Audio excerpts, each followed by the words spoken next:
Spring Football League, Mike. A lot of headlines yesterday. Can you sift through this and tell us what we need to know? I can sift through it. There's a lot of unpleasant matter to sift through to get to the truth. Whoever leaked this did a masterful job of creating the false impression that it's an NFL production. It's not. It's just one of the latest in a long line of ultimately doomed satellite football leagues, a 4-team developmental league with no connection whatsoever to the NFL. SiriusXM NFL Radio on its Twitter page just declared out of the blue that this thing was going to be an NFL spring league. It's not. That's what created all of the buzz. And I got my hands on the memo that communicated the existence of the league to the teams yesterday, and it's clear it has no connection to the NFL. The NFL said it has no connection, so I don't see that this is anything that's going to move the needle. It's not nearly enough teams to create interest and excitement, and we see what happens. Other than the Canadian Football League and the Arena Football League, any other professional football league, regardless of whether they play in the spring, summer, fall, or winter, it just feels destined to fail. We've been talking about Tony Romo and his situation now, the Cowboys clinching home field throughout. You have 2 games that don't mean anything, but they could mean something for Mark Sanchez or Tony Romo. What do you think Jerry Jones will do with the quarterbacking position the final 2 games of the regular season? I think it depends on what he eats on any given day. I mean, he's been so inconsistent in his statements about Tony Romo. He is going to play. He's not going to play. He'd like for him to play. Maybe he'll play in the postseason. On one hand, it makes sense to knock some rust off. The last time he played in any game of consequence was Thanksgiving of 2015. The problem, though, is if he comes out and plays well, then that's going to increase the pressure on the team in the event that Dak Prescott struggles in the postseason. And also, to the extent that they're holding out hope of trading Tony Romo, and I'm not going to be surprised if he asks for a release and doesn't want to go through the whole trade process, and I think there's a good enough relationship there between Romo and Jerry Jones that maybe they'll consider just giving him his release. Then if you're going to release him, there's no reason to keep him healthy for a trade, but I think that's a factor as well. I don't think they know what they're going to do, and they have to let this number 1 seed sink in before they can make any reliable decisions about what to do Week 17 against the Eagles in Philadelphia. Do you think Eli Manning's going to be a Hall of Famer? Oh, yeah. He's got 2 Super Bowl wins, and he's got, on top of that, 2 of the most memorable plays in NFL history. Now, the throw to Mario Manningham in Super Bowl 46, not nearly as compelling as the David Tyree helmet catch, but that throw to Manningham was a thing of beauty, and that sparked the drive that ultimately won the game. So, Jim Plunkett's the only guy eligible for Hall of Fame consideration with 2 Super Bowl wins as a quarterback who hasn't gotten in. I think Manning gets in, and I think the name doesn't hurt, but even without the name, I think he gets in. How many coaches do you think will be fired in the next 2 weeks or after the next 2 games? Well, look, already 2 have been cut loose. Rex Ryan seems to be on the endangered species list, and some of these other guys, it just, it depends on how it shakes out the last couple of weeks. I feel like that Chuck Pagano may be in some danger in Indianapolis, although the big win over the Vikings probably helped him out. And, beyond that, there's no real sense that John Fox is going to get fired in Chicago, although you could make the case that it's time for a change there. Todd Bowles, is he in trouble with the Jets? Some people say he is, some people say he isn't. Look, every year we see 5, 6, 7, 8 guys get fired, and that's because for every good team there has to be a bad team, and owners realize the only thing that you can change quickly, you can't change all your players because of the salary cap. Mm-hmm. You can change your coaching staff quickly, and we've seen coaches come in and make an immediate impact on a team like Andy Reid in Kansas City a couple of years ago.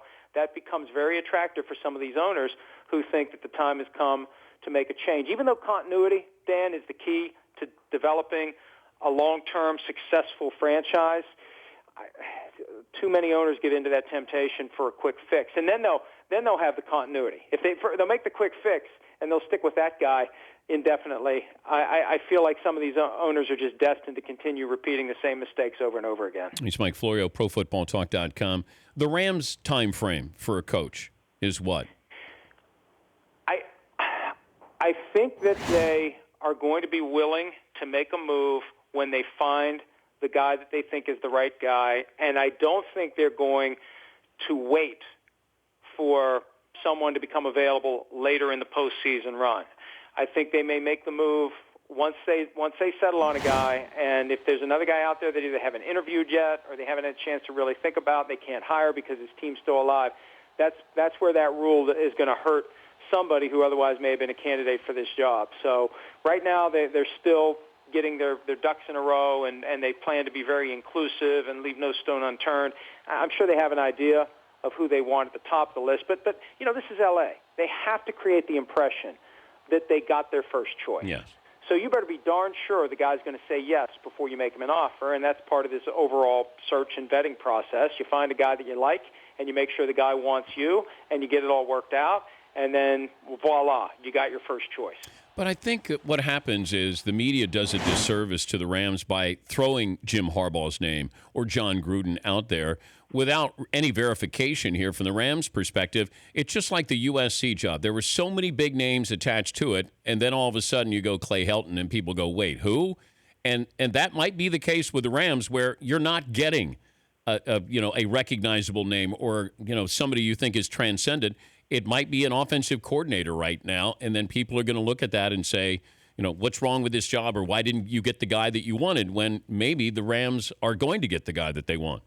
And now, with that said, when you're talking about a team in Los Angeles that's going to move into a $2 billion stadium and all of the sizzle that goes along with that, I mean, for me, my first reaction was Jim Harbaugh makes the most sense. Now, I haven't heard that they want him. I haven't heard that he wants to leave Michigan. He said that he's not going to, but my goodness, there's got to be a dollar value out there that could get Jim Harbaugh to the Rams, and it would make a ton of sense. And I think a job like that in a town like that invites speculation and invites this anticipation that it is going to be a name that has appeal, even if it may not be the right coach for the job. And that's where Jon Gruden fits into this. I don't know. A guy was 13 games over 500, and I don't think anyone's ever going to confuse him with Luke Rockne, but he's a rock star. He's been in that catbird seat for nearly a decade on ESPN, and a lot of Raiders fans still in Los Angeles, they would love to have Jon Gruden come to L.A., and, it may not be the best coaching move, but it may be the best business move, and they're going to start trying to sell luxury suites and premium seating here fairly soon. And you make a big splash with the name that you hire, you're going to start moving that product to pay for that $2 billion stadium. Oh, I want a big name in there. I just don't know if you're going to get a big name. I think Jon Gruden risked hurting his brand, that he won a Super Bowl with Tony Dungy's players. They didn't even make the playoffs the year after that. I don't know if he goes in there, he's going to turn that team around anytime soon.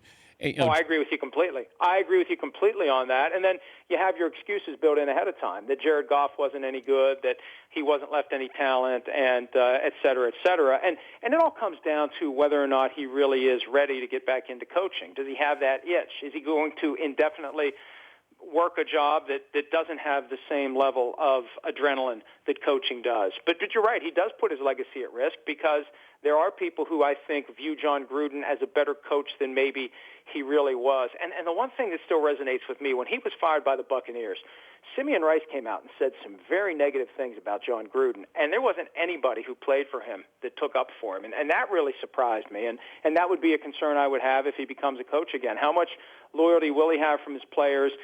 What kind of skeletons are going to come out of the closet with players who had issues with him in Tampa Bay? We forgot about all those things because, hey, he became the next John Madden on ESPN, and he has the Super Bowl ring, but I think there are real questions about how good of a coach he was and how good of a coach he would be. Are you working this weekend? Yes. Sunday? Well, no, but you know what? I'm working from home Sunday. I got a golden ticket. Oh. So. How soft are you? Hey, I just go where they tell me to go. People have told you where to go, Monday? Mike. Aaron Rodgers told you where to go. Well, that's true. And yeah. Hey, you're welcome, Green Bay Packers. I got them good and stirred up. I trolled the hell out of the Packers, and now they're going to the Super Bowl. Look at you. You're going to get a playoff share, Mike. I want a ring. Have a great weekend. You'll be missed, Mike. I will miss you guys. Happy holidays to everybody, and appreciate all the support over the years, Dan, and look forward to the future. Thank you, buddy. Thank buddy. you. Mike Florio, ProFootballTalk.com and the NBC Sports Network.